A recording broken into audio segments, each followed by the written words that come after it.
I wanted to talk about influence, obviously, because that's what you talked about during your lectures. And I think it's such an interesting topic on how to influence consumers, not only as just like people consuming things, but just people on a daily basis and non-conscious nudging you talked about a lot.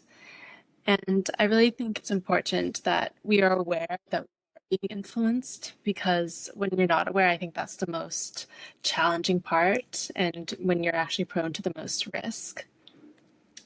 And I think it's a misconception that influence is about charismatic people, but I think even those without power can influence other people. And I think you can also use influence as a tool when you have the right intent for it. And so, yeah, that's why I wanted to bring you on. And so, a little introduction. You started your career as a publicist in Toronto, so you know what both influence looks like in a room and what the research says. Then you went to Georgetown for a Master's of Arts in Communications and Technology, where you worked on the Obama campaign as well. You have a PhD in sociology from Cambridge and was a postdoc at Oxford. And now you're an associate professor at marketing at King's Business School and also the director of executive MBA and teaches influencing consumers. And so you also have research on marketing, culture, and society and has been published in the Journal of Marketing, covered by the BBC, Forbes, and The Economist, and more. And you also happen to be my professor this semester, so I'm so excited for this conversation. So welcome, Dr. Gillian Brooks, to Clearly Becoming. Thank you very much.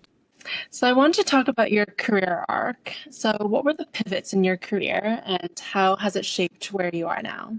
Yeah, absolutely. I mean, I think the pivots in your career are at the time things that you think are devastating or really disappointing and turn out to be sort of, a blessing in disguise. So I would say when I finished my master's at Georgetown, I applied to, I think, about 6 different PhD programs and didn't get into any of them. And I thought, okay, that's it. Like, I'm never going to be an academic. What am I going to do? And I had a wonderful mentor at the time, Janine Turner, who's become a close friend. And she said, you have to go and work. Just go get out of academia, go work, see what it's like. And so moving to Toronto and working in PR and working in communications, I was then able to sort of apply what I'd learned during my master's when I was volunteering with Obama, sort of seeing what it looked like in real time. And then realizing that it wasn't for me, that I did really miss, the academy, and I wanted to go back to school to study a bit more. But that was definitely a distinct pivot, sort of leaving Toronto I must have been 25 and moving to the UK, not knowing anyone, not even understanding, the demands of a PhD, knowing I had a research topic that I was passionate about. But it was definitely a very distinct pivot at that point in my life. And I think equally, as I was finishing my PhD, I got a job in London working for a company that ended up going bankrupt. And I was like, oh my God, what is next? What's going to happen? And then the postdoc came up at Oxford, and that was sort of a really quick pivot into a business school from sociology.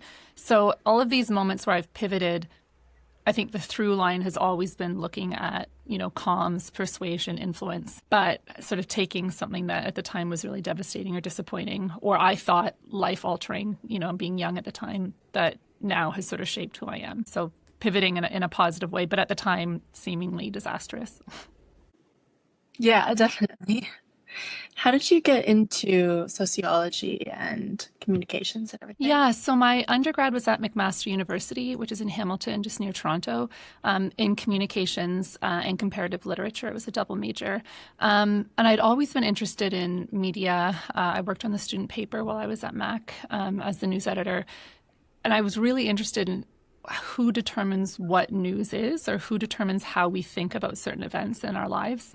And I think that just goes back to when I was really young. Even in high school, I was in a creative writing program at an arts high school. And so always just sort of, thinking and being curious and creative, and realizing that that was more where my talents were, as opposed to maybe in economics or accounting or finance. And I just sort of continued on through when I was interning during my undergrad at a fashion magazine, and then working on the student paper, and then applying to communication programs. I then realized later that that's actually the sociology of media. So I think all of these terms and labels people get really hung up on. But at the end of the day, if you're looking at influence, persuasion, communication, sociology, media, it's very blurry in terms of how it is that you sort of sell it to either yourself or to an audience. Yeah, for sure. And then I want to go into a little bit about the Obama campaign when you were at Georgetown. And it's such a landmark case for just how influencing on social media happened, especially with Twitter. I think that was the first one um, gained traction. And so, what did you see, and what did it teach you about how influence at scale actually works? Yeah, it was such a serendipitous time to be in DC. So, full disclosure, when I applied to Georgetown, I didn't even know it was in Washington, DC. I didn't even know where it was. I just knew I wanted to go there because I loved the program. And so, moving to DC in August 2007, so it's a 2-year program, was right when people were sort of whispering about Obama. And so, a few friends of mine who had made friends at grad school who I hadn't met a few months before, we suddenly sort of just got really close really quickly and ended up going to what was called Camp Obama, which was at the Human Rights Center in DC. And it was over, I think it was over a weekend, and it was just trying to get the word out in a very grassroots way about this candidate from Chicago. He was going to be the first African American, candidate or president. And just really believing in what he stood for. And even though being Canadian, I couldn't even vote, in this election, I still felt that there was this buzz, this energy.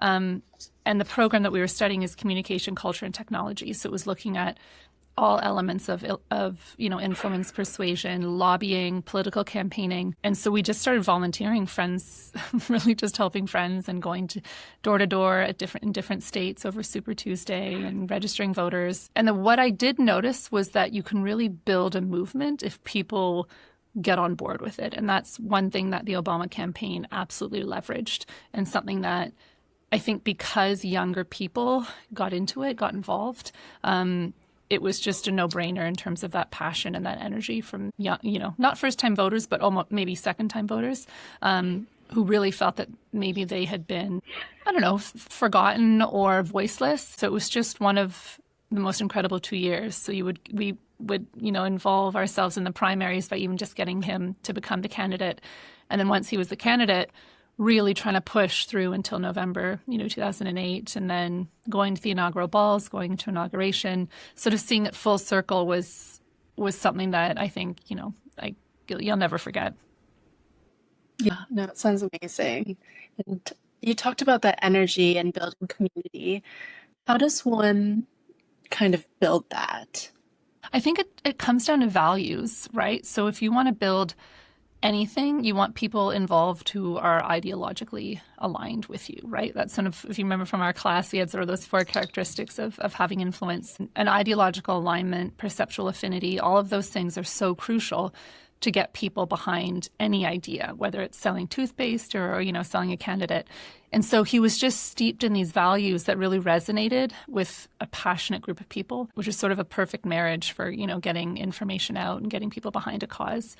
And while he did fundraise money, right, he wasn't asking for money from people. He was asking for time. I think that was something that people really cared about, right? It wasn't about who wrote the biggest check. It was how many doors you knocked on that day, or how many phone calls you made at the phone bank, or, your homemade Obama sign, yes, we can, in the window, of your flat. So all of that was really showing the values of the individuals who felt compelled, like truly, truly compelled to go out and, stand in the rain and get the word out for him.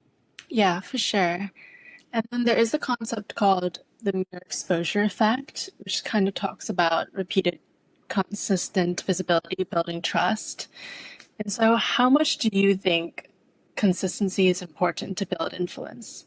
Consistency is crucial, but consistency with boundaries, I would say. So you want to be consistent in a way that isn't confusing to your audience, even if that audience is someone who you're impressing for a job interview or a panel, for, a university or something. You need to be consistent, but you need to be consistent in like a very, in a few ways. If you go off-piste, it confuses people, and people don't, they don't like being confused. They think they know what you stand for because of who you are. And if you do tend to be inconsistent with that, which can happen when you try to stand for too many things and your boundaries are this big, you have to work within sort of a narrow band of what you stand for, or how you present yourself, or how you sell yourself. And if you go beyond that, then people really don't know what you stand for, and that can be a really worrying sign for anyone. For sure. I think it's a fine line of building kind of like a niche at first, getting people to recognize you for what you are, and then broadening out from there. Yeah, totally. Yeah, staying on brand. I mean, everyone has their own personal brand, and I think when you deviate from that personal brand, it's people just, they get their back up a bit. It's a bit harder to trust you, maybe. And then because the Obama campaign was so successful, and then we've also heard of Cambridge Analytica, which you taught us about, and that was mainly with target segmentation and using data non-consensually and also unconscious nudging. And so where's the line between strategic influence and manipulation? Yeah, that's a $1 million question. I think it's all manipulation, right? Everything is manipulation. We're constantly playing, a game with everything that we do. I think that it goes negative or it's no longer strategic when it's harmful, or when there's no element of consent. And so the issue with Cambridge Analytica, as a strategy, you think brilliant, right? Like, look at all of this information they were able to truly scrape from social media without people knowing. They were able to then put forth an incredible campaign that could speak to a voter on such a level that they felt that it was their candidate because it was so segmented. But at what cost, right? All elements of trust were broken. There were no longer any barriers of what was considered moral or not. And so it's at that point where then I think it turns into manipulation, when that consent isn't really there. But looking back, at the time, no one really knew. You were just getting targeted ads that you thought really spoke to who you were as a voter and aligned with your ideals. And I feel like there's an extent where consumers do need to have a bit of a choice, whether it is obviously in an election, but also just in buying things. Because obviously right now, inflation is a huge thing and just the economy is crashing a bit. And so when we were even doing our shop building with non-conscious nudging, and where we had a product and we were trying to sell that product to a person, I feel like in a way it was manipulation. And that's always not sat with me right in marketing. And so how would you advise, like from an ethical stance, that we use marketing in a helpful way? I mean, marketing in essence is convincing people to buy something that they probably don't need, right? And in this world of overconsumption, there are huge issues with that, no question. But you could argue that people develop brand loyalty and develop relationships with brands and products that oftentimes provide them a sense of comfort or security or nostalgia, or all of these elements that actually feel good as a human being. Like, we find those feelings quite comforting and very primal. And so in working in marketing, if you can find a brand or a product to work for that you think is maybe more ethical, then that's something that you need to, work towards.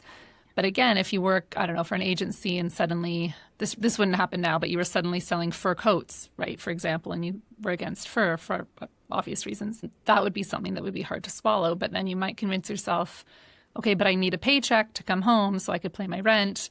And so it's a constant sort of toss up. So I think as long as you're checking yourself and you're asking those sort of critical questions as to why am I doing this? And is this the right thing for me in terms of either the client or the agency or the brand or the product? It can't be all that bad because, we live in sadly a capitalist society where we do need, to be able to pay bills to survive. But just being sure and being careful of the choices that you make when asked to maybe come on certain campaigns or work for certain companies. I think that's really important to make sure you know values and you're constantly reflecting back, are you living within Yeah, those? exactly. Yeah. And then your research introduced something about celebrity capital, which I thought was really interesting because there's so many celebrity brands that are starting out right now or have been in the market for some time. And so for someone in their 20s, how can this apply to them? In terms of buying brands or creating brands, or I think creating brands, like with the 3 social, cultural, and symbolic capital, like what all that means for somebody in their 20s. yeah, so it's papers in the Journal of Advertising, and we're looking at how celebrities and influencers basically sell stuff to us, right? Which we know they're doing as part of their livelihood, but we also know that maybe it's not the most authentic product or experience that we're sort of attaching ourselves to. So in terms of social capital is sort of the connections we have, the friends we're close with, or any sort of alumni or clubs that we're part of, for example. And then cultural capital refers to sort of how rich you are in culture. So do you go to museums? Are you well read? Can you talk about wine or whatever it is in your space? And then what we've looked at in terms of celebrity capital is how it is that these individuals have been able to monetize basically their attention in some of these environments. So if you look at a Hailey Bieber, for example, right? Obviously very successful in a variety of ways, but has pivoted with her makeup brand. And while it is a celebrity brand, it's also a quality product, right? So she's actually going in, she has the resources, she has the entrepreneurial capital, if you will, the connections and the means to create a brand that really she can get behind, but also it can stand the test of time with the 20-somethings who are purchasing it. I think what's interesting about your generation is you're so media literate in the best way. So you know when people are bullshitting you. You know when a celebrity is endorsing something that they actually don't use or is counterintuitive to their value system, right? So if you follow an influencer who is only into clean beauty and then suddenly buys something that you know is not clean, you guys will get your back up in the right way. And, that influencer will sort of lose, I think, part of their audience who knows that they aren't trustworthy anymore. But what we've seen with celebrities who then try to sort of do that on the back of being celebrities themselves is they're not always successful because their brand as a celebrity doesn't always align with sort of the brand that they're trying to build as they productize whatever they've decided to develop. Yeah, definitely. And I think that also kind of goes back to values of like, is their brand matching with their values as a person? Yeah, totally. I mean, am I going to trust someone who's endorsing running shoes when they say they hate running, right? Or, it has to really align with what their brand is for it to truly be a successful sort of influencing asset almost to these audiences. Yeah, I also think something that's new about when social media was implemented is that we just have more non-linear funnel where we can buy things at stage 1 instead of stage 5. And also just like the community aspect of marketing, which I think Hailey Bieber really leveraged, was just like showcasing her customers using the product and not just influencers or celebrities, but just everyday real people and gifting those people as well. 100%. I think the review community, right? Communities of individuals who provide accurate reviews has completely changed that landscape, right? Even now, I was trying to buy something maybe a couple of hours ago and I read the reviews and I was like, oh my God, no. And it was already in my basket. I was ready to check out this black t-shirt. And you get that honest feedback from people who you don't know, but if they're putting enough time to deliver a review on a website for a t-shirt, there's clearly something about it, whether it's great or not. And I think that's really what we rely on as consumers. It's all well and good to read the product description, but even that anymore isn't really worth it. We want to see it on real people. We want to see them apply it, whether we're watching on TikTok or on Instagram, and we want to make sure that we understand its feasibility in our own life as opposed to reading characteristics from, a brand manager for the company. Yeah, definitely. That kind of ties into the expert theory, which I know you talked about a little bit. When people perceive you as an expert, they trust you more. You also talked a little bit about the cultural capital of just being kind of competent in your knowledge of your reading. And I feel like this is a fine line for people in their 20s just building their careers because they do have maybe some have educational background and have that expertise there, but they're still young, that they haven't had the experience in the workforce. And so what would your advice be to these individuals in building that expertise? Yeah, that's hard. And I've definitely been there.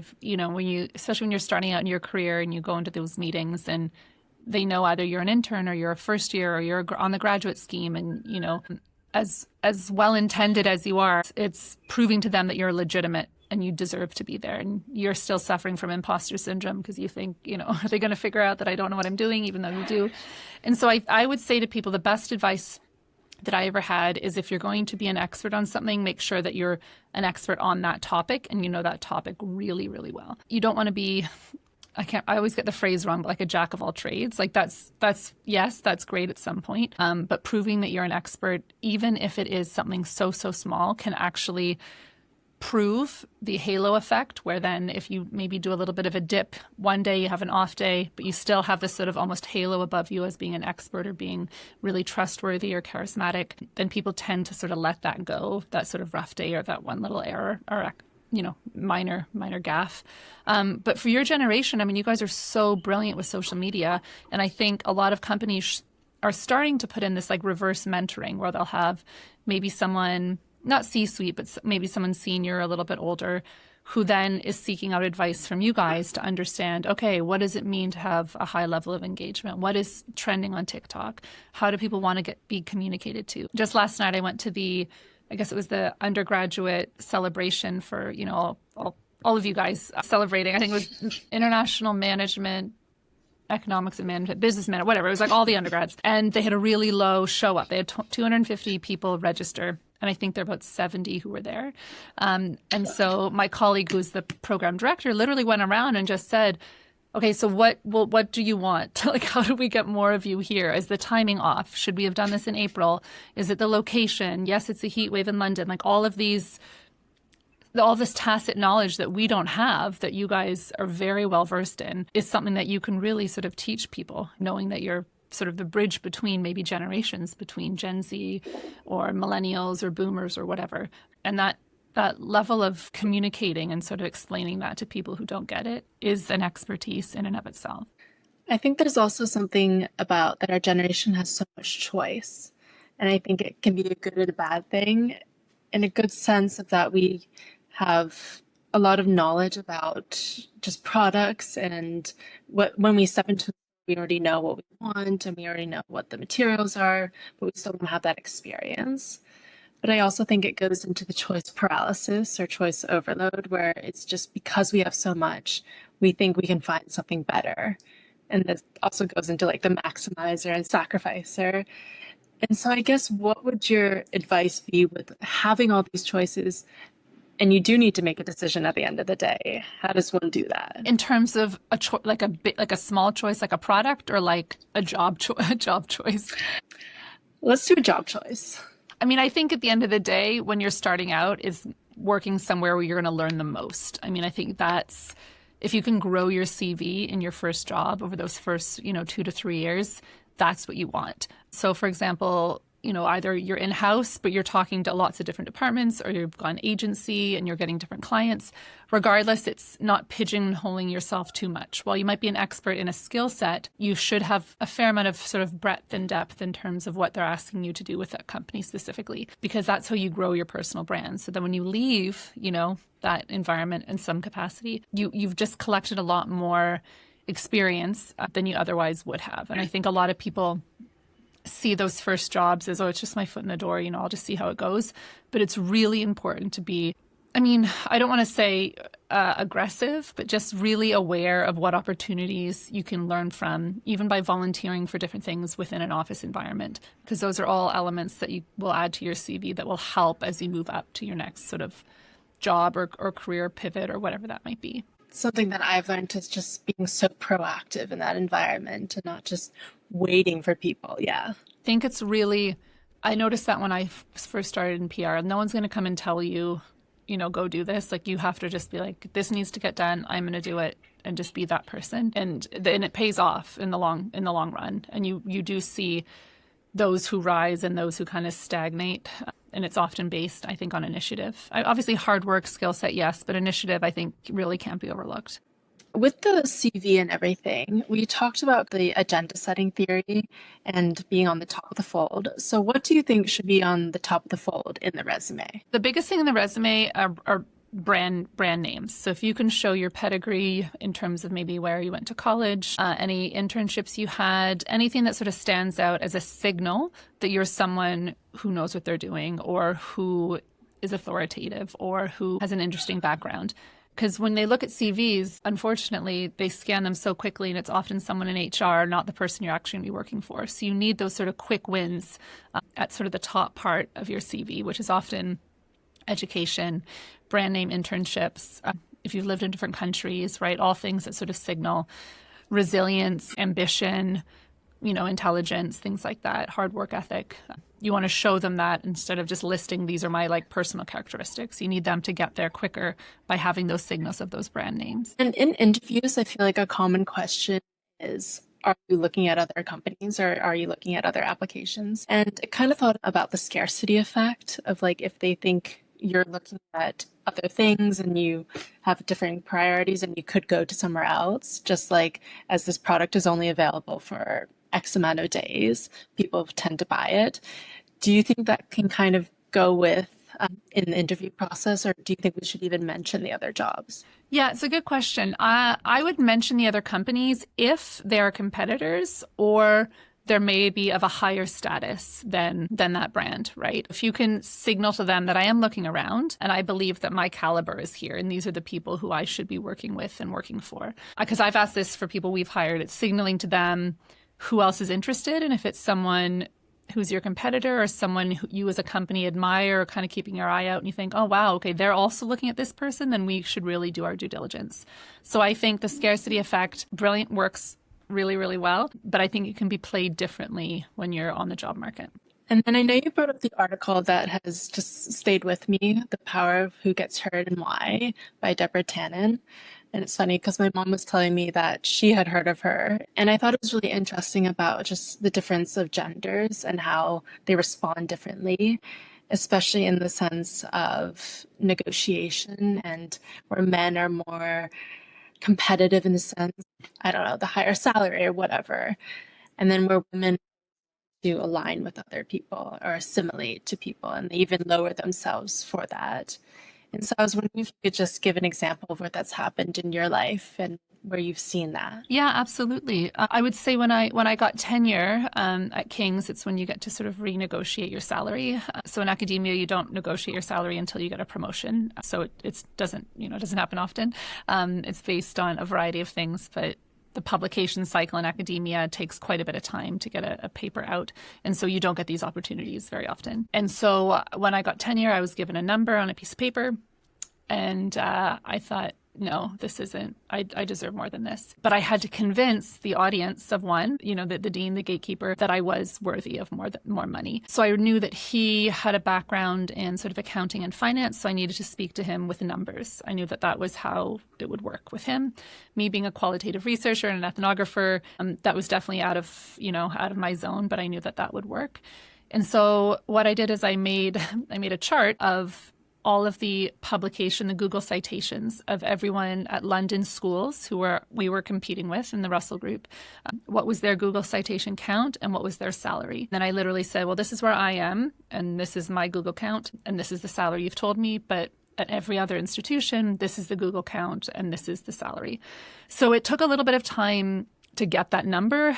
You can't just email the schools, UCL and find out. So it was talking to people within my network, looking online, seeing what information I could get, and then presenting him essentially with a report and said, okay, well, this is actually what's happening in the market right now. And if I left, this is clearly what I could get at another institution because my Google citation count is higher. And we came to an agreement, and I think we did because I pivoted and thought, what will resonate with this person? And that was something that took a lot more time, to get all that information. And I remember when I was sitting in the meeting being so nervous, but knowing what my value was, but then also having data to back it up, which was so crucial because we can all think we're worth X, Y, or Z.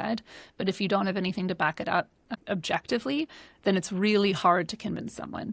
So that just sort of stands out as something that took a while to sort of get to, but at the end worth it because we came to an agreement that I was happy with and, he was happy. But ensuring that you figure out quickly what matters to this audience, what's going to flip the coin for this person. We're getting a new dean at King's at some point. That might not be the case, with that individual, but in this instance, it worked with this one. And definitely takes a lot of just courage to even do that. Yeah, it felt uncomfortable, I'm not going to lie, but having the data of what other people in the field were making and what my citation count was compared to them gave me the confidence to sort of think, you know what, I have nothing to lose here. I see the numbers, so it's going to be here whether I like it or not. Let's see how high we can go. I think helped with the nerves a bit. Yeah, for sure. And we're always taught in marketing to tailor the product to the audience. So why not tailor anything to the consumer? Totally. You're constantly changing messaging when you talk to someone, whether you're convincing your kids to put on their shoes and they don't want to, or you're trying to convince someone for a higher salary. You have to figure out, well, what will mean the most to this person in this moment? That's when just strategic communications really shines, I would say. Taking it from more of an objective standpoint And obviously emotions are important, but in this sense, it was like you needed the data and you needed to look about like, this is what the numbers are saying, not what I feel, kind of. And that was really important. I could go in there and say, well, I feel that I'm worth X, Y, and Z. And he'd be like, well, I don't. And then you're stuck, right? So you have to back it up. And I think that's the only way. It's hard to argue with data. Yeah, for sure. Even though I feel like we did talk about the numbers can lie to an extent because it is people. And it's true. I mean, I could have been misquoted by someone when I said, what do you make? Or the Google citation count could have been skewed. But I think that the overall message to him was, this is what it looks like outside of King's, and this is where I think I should be. Maybe the fact that I did spend the time to really meticulously think about it and, you know, give him a proposal and book an appointment with him, hopefully all good signals that like I was taking it seriously, that it was something that I wouldn't really back down on. And I also feel like the best thing that we can do is just to ask. So what's the worst thing that can happen? Lose. Yeah, absolutely. Yeah. They'll say no. Okay, well then you're back to where you started. Or you find something else. Yeah, exactly. So with that, were you always good at kind of advocating for yourself, or is it something that you've learned over your career?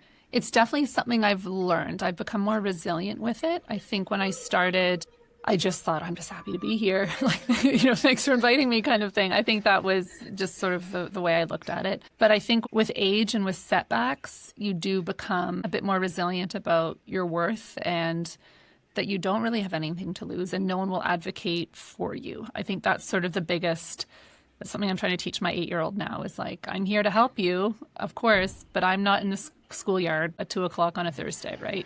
Because it's recess and, you know, parents aren't there. So I think learning to advocate for yourself is probably one of the biggest skills that you can learn. And you learn it so differently based on a variety of factors, and feeling confident, I think, is something that helps, but doesn't come overnight. And for me, definitely, it took a while probably not until my postdoc, I would say that I truly felt that I could really stand up and advocate for my worth or for my research. And you always get people criticizing you. I mean, that's how academia works, right? People are constantly like, well, that's not a good idea. This is a good idea. But just feeling really sure, I think, in what you do and sort of telling yourself that is really a great way of trying to build that inner confidence almost. Yeah, definitely.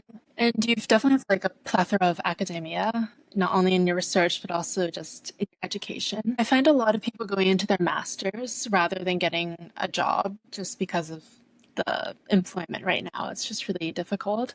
And so do you think experience is important to get when you're this young, or should we still be growing into doing academia? Yeah, that's such a brilliant question. I think both. I think if you can do both, if you can do internships in the summer or if you can work, I worked throughout my undergrad, I think that's really helpful. I think the people who end up doing like multiple masters just for the sake of it because they don't want to get a job, that's a huge red flag, right? Like I think that's something, and I've seen it at a variety of institutions. So I think if you can get both is really where sort of that sweet spot is. But if you have a job set up or an internship set up at like a brilliant company and, you know, this makes sense right now, great. Like universities aren't going anywhere for a while. I know we have the threat of AI coming through, but, you know, the university degree will be there for a while, a little bit longer, I would argue. So I don't think you need to rush that. But if an opportunity comes up to work in industry, then that's what I would latch on to. Because I went from my undergrad straight into a 2-year master's, but every summer I was working or I was interning, and then I was working at the student newspaper, you know, while I was doing my undergrad. So constantly trying to sort of build up that business sense, if you will, or that experience. And then when I didn't get an offer from any of the PhD programs when I finished at Georgetown, and I had to really pivot and think, oh my God, okay, I need to get a job, you know, so you do have to then, you know, try to figure out what that looks like when you've been in the academy for so long. But it's having that balance. And that was the best advice I ever got. I think individuals who I think thrive or who do really well in academia are those who've worked in industry, because you just get a very different sense of personalities, timelines, expectations. It's less hierarchical often than you know, universities. So I think if you can do both, that's really where I think people will thrive. Yeah, for sure. I mean, I think academia is so important, and it's just also building your network. It's not just about learning; it's just like learning how to assimilate to other people and get to know what people have done. 100%, yeah, and working with people from different environments, different backgrounds, and working on group projects together, and deadlines and managing expectations, like all of those things will only make you better, in the real world. Especially group projects. Yeah, for better, for worse. Yeah, exactly. Yeah, I love to hate group projects. Yeah. I guess one last thing is going to be about AI. And what do you think about that in influencing people? Yeah, it's a great question. I think it's getting so good that it's hard to know what's real and what's not. People send you videos of like babies who look like geniuses, and you're like, oh my God, that baby is a genius. And you're like, oh no, it's just a fake baby. So I think that that's probably speaking more to my algorithm, but I just feel that it's getting so strong and so persuasive that it's really hard to tell what's real and what's not, which I think could be catastrophic. I think there's two ways to looking at this. One, there's a massive responsibility on the developers who are putting together these very convincing AI bots or whatever they are. But I think institutionally or in schools, developing some type of social media literacy so that people and young kids or teenagers or even adults know how to spot AI, I think is really, really important, because you can get duped so quickly now because of this realism that exists, that if you can't see past that, it's going to be a very slippery slope, I think, for mankind, because you're going to fall for anything because you're going to assume it's real and it's not. So there is a degree of, I think, literacy development that we have to do in teaching people about what AI is, what it looks like, and how you can spot it, because it's very, very convincing. I mean, I definitely think there's a little bit of like the authenticity where you can kind of tell if it's AI or it's like a person, because AI, I mean, it's based on data. So it's just everything that we put in. And so it's very generic.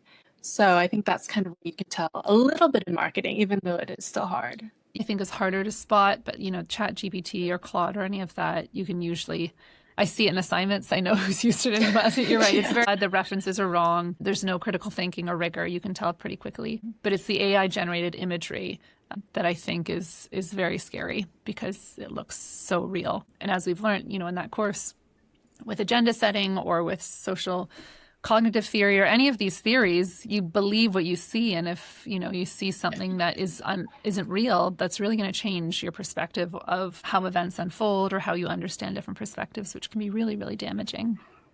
Even words, just like the headlines, can really change how you see things. 100%. People don't really, I think, give credit to the weight behind word choice, especially in media. We just sort of take it at face value, but there was a decision made in a room somewhere that decided this is how they're going to sell this news story, for better or for worse. And I think more people have to be aware of that. Yeah, and I think that's where we as consumers and customers need to have that responsibility of just being a little bit more conscious of what we're consuming. I want to go into my clarity round, which is just something that I do at the end. What is one piece of advice that you would delete from the internet? Yeah. Oh, good question. I think this is also quite gendered, but when people say like always be nice or like play nice, I think that's really diluting people's sense of autonomy and ability to make choices and to sort of advocate for themselves. If you're told, be nice, like don't disrupt, don't ask any questions, don't negotiate, just be happy with the number you've been given.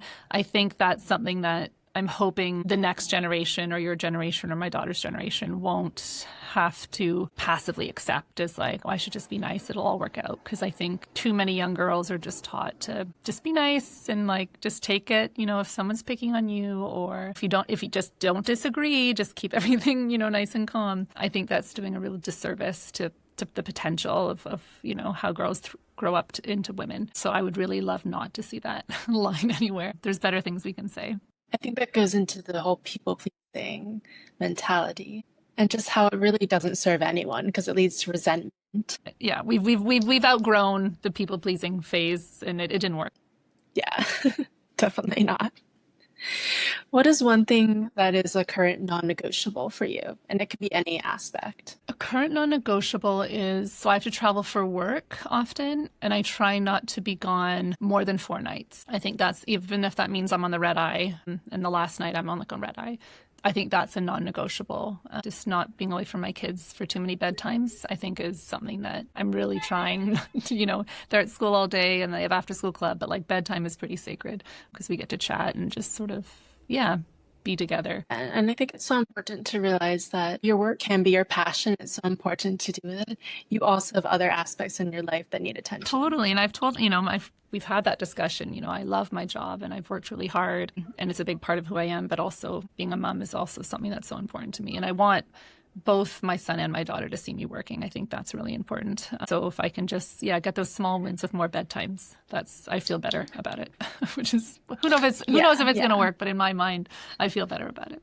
I mean, definitely as a daughter of a mom, very accomplished. I can definitely say it's so inspiring to see her working, and she's one of my greatest role models. And she also put in the time to, be with us and take us on holidays and everything. Yeah, totally. I think that's the key. Just get those wins where you can. I don't think you're ever balanced. In each category, you feel short, but if at the end of the day, if they're healthy and they're happy and you're talking to them and they're talking to you, I think that's a win. And I think in every season of your life, balance looks a little bit different. Totally. Oh my gosh, so totally. When they're 6 and almost 9, she'll be 9 in a week.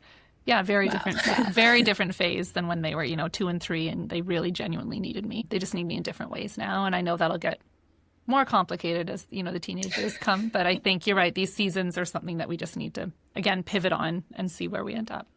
Is there anything that you're listening or reading currently? Yeah, I mean, it's not that academic, but I listen weekly to I'm going to say it wrong, Las Culturistas. It's a podcast. With Bowen Yang, who used to be on Saturday Night Live. Yes. And Matt Rogers is his co-podcaster, I guess you call them. He does really brilliant interviews with people about like culture and things they want to rant about, but what are they doing and how culture made them who they are. And culture can be anything from, going to the Louvre or seeing Britney Spears or like Little House on the Prairie, like whatever it was growing up. And so I listen to that weekly, and it's just, you just feel joy. You just feel joy listening to it, and they have great banter, and that's something that I've been listening to a lot, which I love. Yeah, I'll definitely take a listen to that. And then the last question is, I feel like as humans, we're always evolving, but right now, who are you becoming? Good point. Who am I clearly becoming? I would say I'm clearly becoming someone who knows what they want. I would say that's something that I will say with confidence. I turned 40 last year, and I think that really kind of changed in terms of what do I want and what am I going to do to get it and what will I not want to do. It's really refreshing. It's scary. It's also, I'm hopeful with this sort of weird sense of, knowing what I want to do now. Yeah. So we'll see if it turns out. But I would say that's a great question. That's probably where I'm at. And I feel like that definitely takes time just to know who you are. Sure. Yeah. To know who you are, what you're willing to put up with, what your worth is, how you want to spend your time. Well, thank you so much for coming on. I definitely think a lot of people can gain a lot from this conversation and just how to step into a room, how to build their negotiation skills and influence people in the right way that's aligned to them. And so I really appreciate you coming on. Thank you so much. It was so wonderful. I can't wait to listen to it. So I opened this by saying that I thought influence was something that other people had, those charismatic people, those more powerful individuals, the ones that, were already experts.